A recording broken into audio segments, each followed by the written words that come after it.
Both Eric Engels and Chris Johnston. We'll start with you, Eric. The Canadiens certainly struggled to string together wins for the most part this season. Since February 1st, they've only won 3 in a row twice. So what is it about this team now that makes you believe they can finish off this comeback?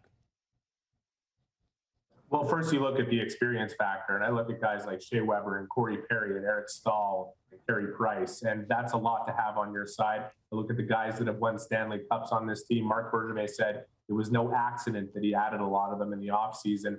That should come through in a game like this, but especially when the confidence has been bolstered the way it has over the last couple of games. The Canadiens found a recipe. They found their way of playing the game hard and in your face, and everyone is doing their part, and that's what Game 7 is all about. It's about the individuals rising to the occasion, and it's about a mentality. I think this game is going to be played as much between the ears as it will be in the corners and in front of the net, and the Canadiens have to believe they have the experience to handle a situation like that.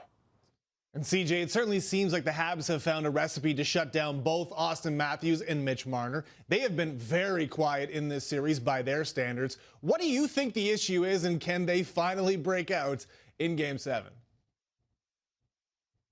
They can. I don't know if they will, though. I mean, it's such an interesting thing. I mean, I find this dynamic in a lot of playoff series that when you cover with stars in it, you know, you can look at the underlying performance here, and there's a lot to like, you know, whether it's the amount of shots they're generating, that nothing's happening at the other end of the ice or very little when they're out there, but they're paid to score. And the entire Toronto Maple Leafs basically foundation is built on the fact if you pay high-end players this money that you can, it should be enough to carry the team through, even though you've had to not spend money elsewhere as a result of the salary cap. And so ultimately, this is, for me, unless or until the Maple Leafs play in a Stanley Cup final at some point, this is going to be the biggest game these two ever face with the team. If they don't get through this Game 7, I think it's very possible there's some fundamental changes here if they're able to survive this moment. Whether, you know, it is scoring a big goal or finding a way to win, then they can play on. And I do think if you let them play enough games, we've seen 300 in their career, they're going to produce points eventually.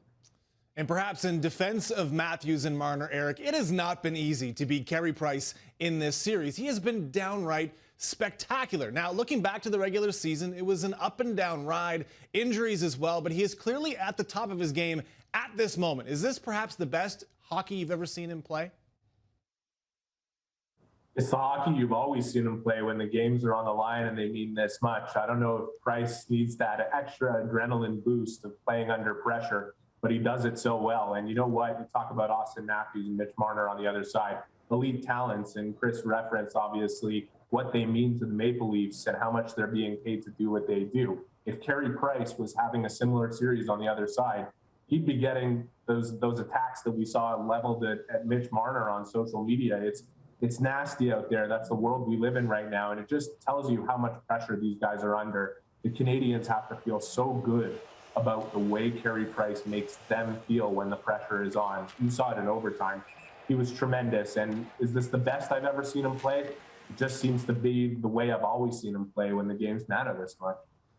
And speaking of social media, guys, I'm sure it's been pointed out to you that every one of our hockey analysts predicted the Leafs, even you, Eric, to win in some measure 5, 6, 7 games. Now, obviously, we're going to the brink, CJ. And given the fact that the Leafs were deservedly such huge favorites coming into this series, would this be their biggest collapse in recent memory, even bigger than the 4-1 collapse to the Bruins, do you think? I think it would. I mean, this feels different, right? I mean, some of the previous playoff series, the Leafs were a young core.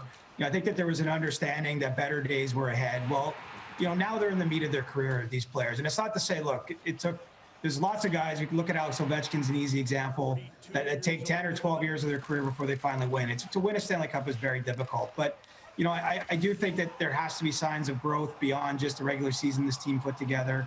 And so to be ahead 3-1 in a series, to be facing a team they finished 18 points ahead of in the regular season, just to be in year 5 now in this playoff experience, I do think it would be their biggest collapse yet, without question. And, you know, it's all interesting how it goes because they're trying to frame it as a positive, right? They're trying to frame it as this is their opportunity, this is their moment after all those previous ones. And I think that's what makes Monday night so compelling. It's just that you're going to get sort of some finality one way or another from a Toronto perspective. And there's so much riding on this game. I actually think this is the rare chance the media can't overstate how important this is to the Maple Leafs and you know what they're building. And yes, it would be their biggest collapse yet and their most disappointing if they can't get the job done. Well, I certainly agree, Chris. There's so many great storylines on